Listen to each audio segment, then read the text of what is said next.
Yeah, we on Boss Talk TV. Shout out to E. He the reason you see me. Don't do that. Don't do that, dude. Don't do that, bro. Cause I with you, cause I you ain't right at the end. Like yeah, you woo woo, like you did that. You woo woo. So you know I'm not finna get on no interview or none of that shit, boy.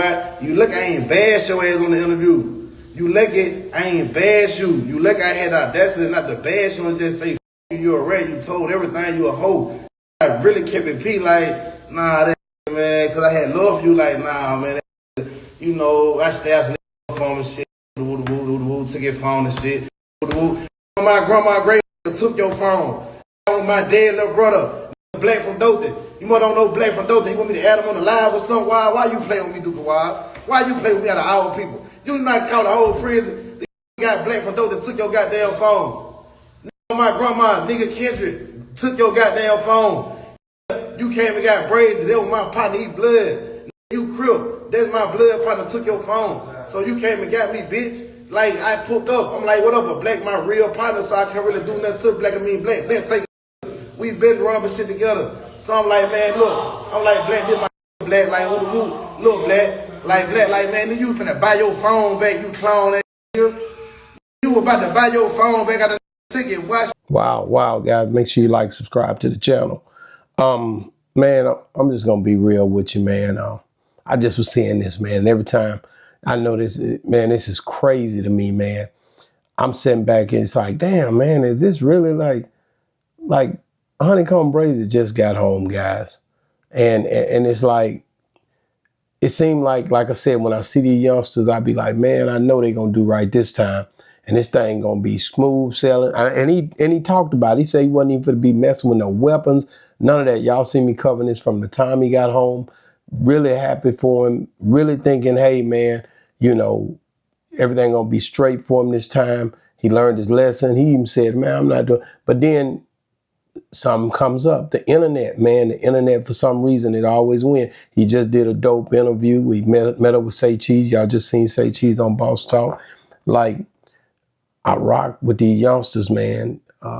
I talk to each one of these people, man, try to make sure these guys know that, man, hey, man, you ain't got to crash out here behind nothing nobody's saying on these internet. Man, y'all got too much potential to get all this money out here. And lo and behold, something pops up. Now, I thought him and Doonki Wild was these guys was friends. Now it's a thing where they're having a back and forth. And I'm like, man, nah, bro. But you got to understand, man, the devil going to come at you, bro, to try to knock you off your spot, trick you out your position. So when you see this kind of stuff happening, you know already these boys were running together. These boys were friends. And then all of a sudden, a little something happened. And next thing you know, everybody trying to maintain their dignity, trying to make sure you don't try to make them look a certain way. And this internet thing starts becoming a situation where people feeling like, man, you try and get out on me. I'm not going to let you get out on me. So when I seen this, it's like, nah, bro. Because last time when he came home, he know he was on fire. HoneyKomb Brazy was on fire. He was talking crazy. I remember I was like, man, I'm going to interview this dude. You know, he rocking with Birdman. He rocking with Carl Crawford. All the people that I be rocking with, he rocking with them. So I'm like, man, this little dude here going to be all right. And I like this style when he was in that apartment. When my little partner put me on him when I think I was on my way to Atlanta. They put me on a little dude. I was like, man, this dude here, he going to be special. Then he joins in with the Rap-A-Lot camp. Then he turned around and joined in and started hanging out and doing this thing in the hood. Then he run into some bumps and bruises, but I know the nigga smooth, and I know he got his rhyme flow is good. And you know, of course, everybody start off, you like, man, that dude, he say anything. No, but people get to it. And at the end of the day, they learn as they grow. Ain't nobody started out knowing everything, doing everything exactly right.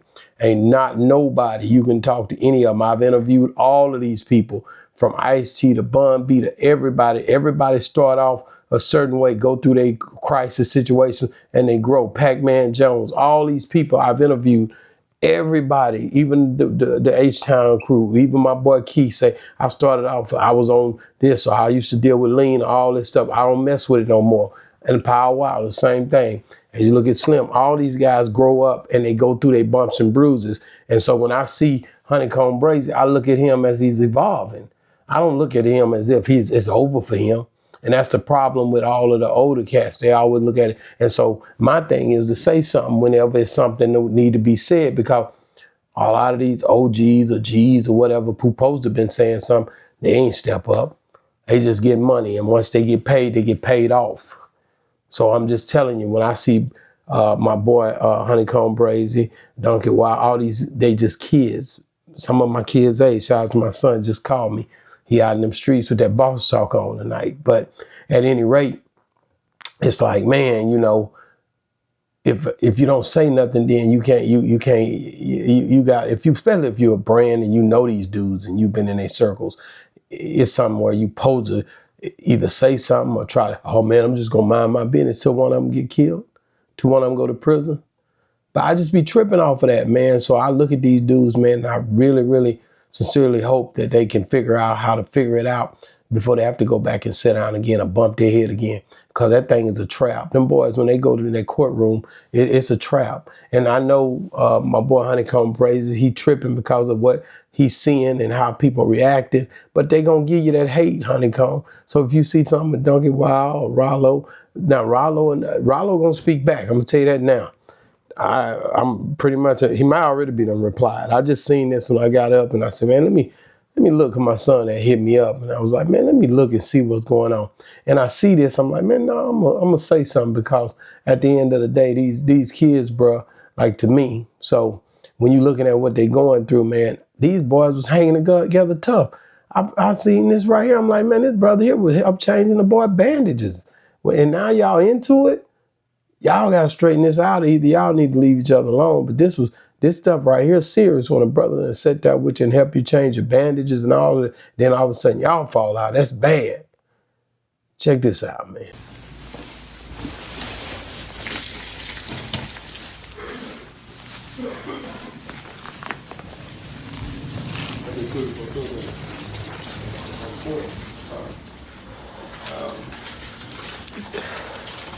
Hey, Soldier, go bring me a little cup. Get a little cup I can put cold medicine in. Go bring me a little cup so I can put cold medicine in. If you go back and watch that, man, that's when Coleman got hit up and the Doonki Wild was changing his bandages and they was rocking together. Then you go from that to this. It's like, man, like, people change over the years, man. You know, this here was several years ago, over 7 years ago, and people change, man, and people go through their changes. And like I said, especially when you're trying to do right. If HoneyKomb Brazy is truly, honestly trying to do right, if Ralo trying to do right, if these boys trying to do right, the devil coming for them. So he gonna be trying to trick them out of their position, get them to kill each other. He come to kill, steal, and destroy. So if y'all let him, he gonna kill. He gonna make you crash out. You don't have to crash out. He gonna make you crash out. So, man, it tripped me out how this going. But check this out. Doonki Wild, like Doonki Wild, you gotta show me you'll get in that home. We get Doonki Wild a knife. Doonki Wild and Black jump on the floor with a knife. Do you know Doonki Wild got a knife and Black got a knife? Do you know when they act like they finna do it and when Black up their knife, you know Doonki Wild hauled ass and ran? On my grandma's grave, he ran. You ran like a you weren't even standing there. You ran like a pussy. I'm gonna turn you up, cause do what you want. You ran like a pussy, dude. You ran like, oh my God, you ran for your life. I ain't even do nothing with your knife, boy. So don't get on here playing with me. You little bitch ass. Somebody said, go, got you out your phone. Go out of your city. Go out of Birmingham. I stay in your city. So now you see he start going in on him for Doonki Wild. You basically ran with the knife. And I'm gonna tell you something, man. During a tough time in my life, one of my partners had caught 2 double life sentences. And he didn't even do it. And that's what I'm telling you, like, he was with a group of dude, the dude that was with him, we were locked on lockdown together, and he basically, what he does is he get up to cut the dude's throat with the knife. And they in the car, they gonna rob this dude and kill him. But when he got up to do it, he stopped. He didn't do it. And he said, man, Daniel Powers, and he was like, no, I ain't doing it. And something in the spirit told him not to do it. And when he did sit down, the other dude blew the dude's head off, shot him in the head, boom, killed him right there. And he ended up getting double life because he tried to fight it and go to trial. And it's something about you know, it's crazy to me because you can have the knife and you can have intentions and something can come over you and might make you take off running. But at any rate, I hated to see, you know, these boys get into it. But I was talking about my guy because sometimes you might not have it in your heart to do the whole thing through. But it just happened like that, bro. And at the end of the day, now they done fell out. So my boy HoneyKomb Brazy outing it. But here's the deal. Again, I look at all three of these cats as evolving, man. Even my boy Ralo, shout out to Ralo, man. He hang out with some of my closest partners, to be honest with you. And it's like, damn, like, you don't want to see these boys crash. All these boys stand up. We know they'll do it. These boys been locked up. They've been shot up. They've been through stuff. And you don't want to see these boys crash out, man. So, because the only one benefit from it is the people who own them private facilities. You don't want to be down there at them private facilities. You know what I'm talking about. That penitentiary, man, you just coming home. People just getting out of here, man, and they still talking about paperwork. Man, stop letting the devil trick you out your position, man. Stay home, bro. Take care of your kids. Take care of your family, bro. Boost is right now looking at going back down there. Listen, man, let it go, bro. Everybody's trying to talk that big talk, that tough talk. When you're locked up, you're not doing all of that. I wish they could show you. You could see them when it's time for count time, child time. When it's time for you to go to rec. Them boys stand in line and do exactly what they're told. They mind when they locked up. And then they get out in the world and crash out. It's like they institutionalized. They want to go right back down there. But man, y'all get it together, man. HoneyKomb Brazy, man, you just got home. Let it go, man. But if not, man, I'm here for you either way. Hopefully I can sit down and talk to you, man. But at any rate, man, God bless y'all. I just want to come on and say something because I seen these young brothers going at it. Luckily, I didn't put OG on it. They would have went a whole nother way. I get to tell my little story tonight. But y'all gonna get a lot of him. We finna do some stuff tomorrow, man. Oh yeah, we pulling up in your neighborhood, whoever you is. We not tripping. It's going down, man. Boss Talk 101, man. Reviews, bro. Yeah, we on Boss Talk TV. Shout out to E. He the reason you see me.